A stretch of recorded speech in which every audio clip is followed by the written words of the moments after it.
March 8th, Malaysia Airlines flight MH370 took off from Kuala Lumpur and vanished en route to Beijing. For the next 2 weeks, all 3 U.S. network newscasts led with the missing flight every single night. They devoted 91 minutes to it on their first week of coverage and 92 minutes on week 2.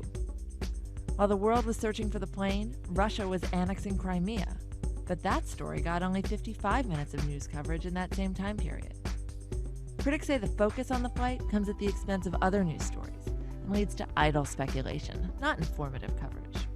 Not that the American public seems to mind.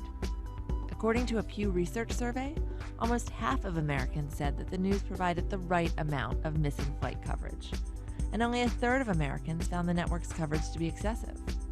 And the ratings showed no sign of flight fatigue. That's a big deal, considering that in 2013, cable news audiences declined by nearly all measures.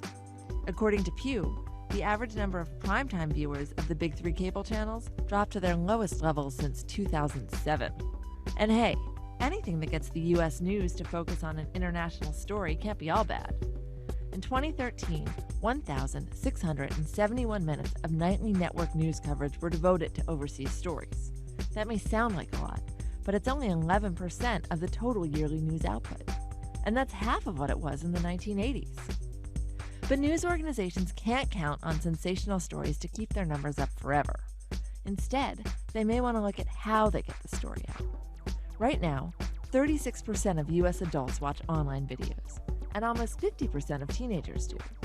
And it's not just cat videos. News makes up half of the videos Americans now watch online.